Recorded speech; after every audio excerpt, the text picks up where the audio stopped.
பிரியமானவர்களே, இயேசுவின் நாமத்தில் வாழ்த்துக்கள்.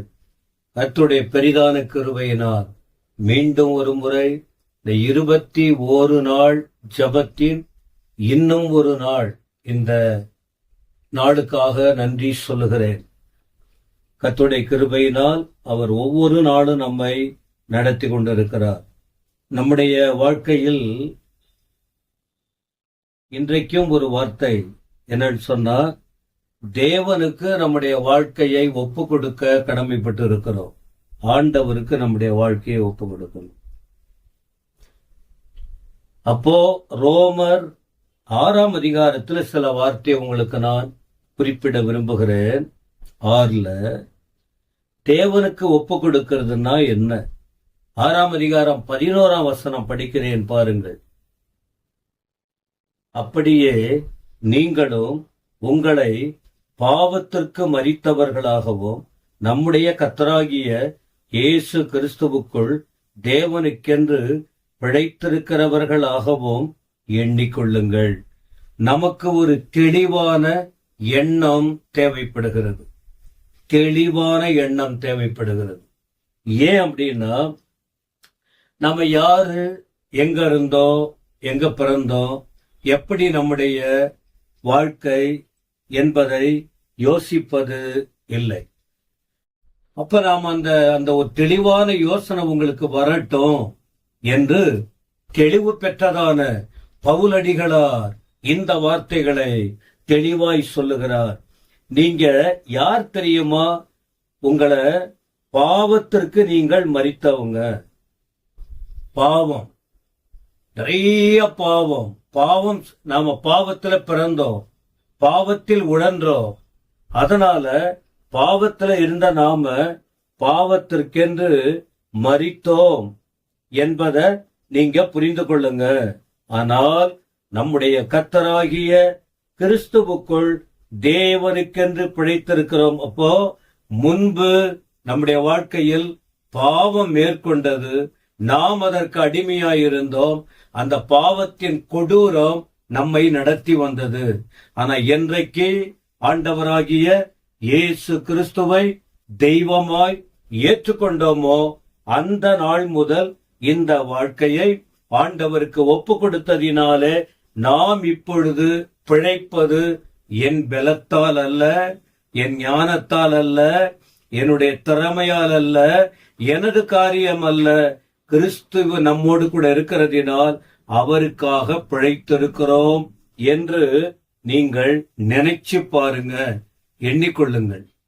அப்ப நாம அந்த எண்ணம் நமக்கு வரும்போது கடந்த கால பாவத்தின் கொடூர தன்மையை நினைச்சு பயம் வராது, நடுக்கம் வராது, என்னாக போகுமோங்கிற அச்சம் ஏற்படாது.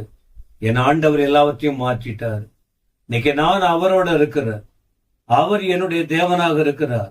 இப்ப அவர் எனது ஜீவனா இருக்கிறார்.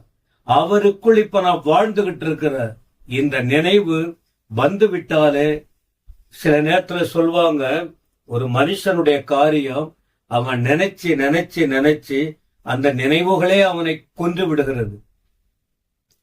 அந்த நினைவே அவன் வாழ்க்கையில பிரச்சனையை மாற்றி விடுகிறது. அதனால இந்த எண்ணம், தேவனுக்குள் நாம் இருக்கிறோங்கிற எண்ணம் உங்களுக்கு இருக்கட்டும். அப்ப இப்படி இருக்கும்போது நம்ம பாவத்துல மரித்து இப்ப அதிலிருந்து விடுதலை பெற்று ஆண்டவர் இயேசுவுக்குள் தேவனுக்குள்ளே பிழைக்கிறோம் சொன்னால், அடுத்து ஒரு வார்த்தை 12ஆம் வசனம் பாருங்க.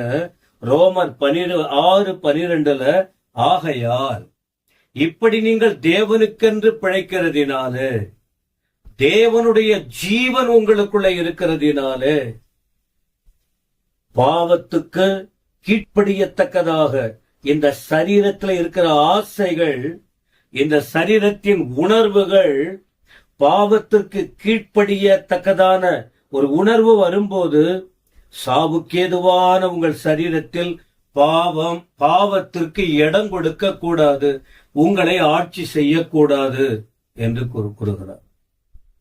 சரீர இச்சைகளின்படி பாவத்திற்கு கீழ்ப்படியத்தக்கதாக இந்த சரீரம் சாவுக்கேதுவானது.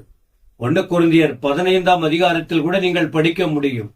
சாவுக்கேதுவான சரீரம் சாவாமையை தரித்து கொள்ள வேண்டும் என்று உயிர்த்தெழுதலின் வரிசையில் கூறப்பட்ட வார்த்தையிலே உங்களால் பார்க்க முடியும். எனவே இது சாவுக்கு எதுவான சரீரமா இருந்தாலும் கிறிஸ்து நமக்குள்ளே வாழ்கிறதினாலே, கிறிஸ்துவுக்குள் நாம இருக்கிறதினாலே, கிறிஸ்துவுக்குள் நாம பிழைக்கிறதினாலே அந்த சரீர ஆசை நம்மை ஆண்டு நடத்தாதபடிக்கு ஜாக்கிரதையாய் காத்து கொள்ள வேண்டும். அதற்கு நாமும் பிரியமானவர்களே இடம் கொடுக்க கூடாது. இப்ப இடம் கொடுக்க கூடாதுன்னா என்னதான் செய்யணும்? என்ன செஞ்சால்? ரோமர் 12:1 படி நம்முடைய சரீரங்களை ஜீவபலியாய் ஆண்டவருக்கு ஒப்பு கொடுக்கணும். ஆண்டவரே, நீங்க எனக்குள் இருக்கிறதினால், நான் உம்மோடு இருக்கிறதினாலே என் சரீரத்தை ஜீவபலியாய் உமக்கு நான் ஒப்பு கொடுக்கிறேன். 13ஆம் வசனம் பாருங்கள். 13ஆம் வசனத்திலே, நீங்கள் உங்கள் அவயவங்களை அநீதியின் ஆயுதங்களாக பாவத்திற்கு ஒப்பு கொடாமல் ஏற்கனவே ஒப்பு கொடுக்கப்பட்ட காரியம் அது. உங்களை மரித்தோரிலிருந்து பிழைத்திருக்கிறவர்களாக தேவனுக்கு ஒப்பு கொடுத்து உங்கள் அவயவங்களை நீதிக்குரிய ஆயுதங்களாக தேவனுக்கு ஒப்பு கொடுங்க. அப்ப இந்த சாவுக்கு எதுவான சரீரத்தில் பாவம் ஆளுகை செய்ய வரும்போது ரோமர் 12:1 படி நம்முடைய ஆவி, ஆத்மா, சரீரத்தை ஆண்டவருக்கு நீதியின் ஆயுதமாய் ஒப்பு கொடுக்க வேண்டும். 14ஆம் வசனம், நீங்கள் நியாயப்பிரமாணத்திற்கு கீழ்ப்பட்டிராமல் கிருபைக்கு கீழ்ப்பட்டிருக்கிறபடியால் பாவம் உங்களை மேற்கொள்ள மாட்டாது. எனவே தேவஜனமே, பயப்பட வேண்டிய அவசியம் இல்லை. தேவன் ஒரு பரிசுத்தத்துக்கு நேராக நம்மை நடத்தி கொண்டிருக்கிறார். ஒரு மேன்மையான வளர்ச்சிக்காக நம்மை ஆயத்தப்படுத்தி கொண்டிருக்கிறார். பரலோக தேவனோடு வாழ்வதற்காக இந்த பூமிக்குரிய நிலையை உணர்த்தி காட்டி நடத்தி கொண்டிருக்கிறார். எனவே ஆண்டவர் நம்முடைய தேவன். அந்த தேவனுக்குள் நாம் இருக்கிறோம், அவர் நமக்குள் இருக்கிறார். எதை குறித்தும் பயப்பட வேண்டாம். வாழ்க்கையை அவருக்கு ஒப்பு கொடுத்துட்டா போதும், அவர் நடத்துவார். ஒரு பாவமோ தீமையோ எந்த சத்துருவின் திட்டங்களோ நம்மை மேற்கொள்ளாதபடிக்கு காத்துக்கொள்ள வல்லவராய் இருக்கிறார். எனவே வாழ்வை அர்ப்பணிப்போம், ஆண்டவர் கிரியை செய்வார். கர்த்தாவே, உம்முடைய பிள்ளைகள் அனைவரையும் ஆசீர்வதியும். கேட்கிற வசனத்தின்படி வாழ்வில் தெளிவு பெற எங்களுக்கு கிருபை தாரும். இயேசுவின் நாமத்தில் பிதாவே, ஆமென், ஆமென்.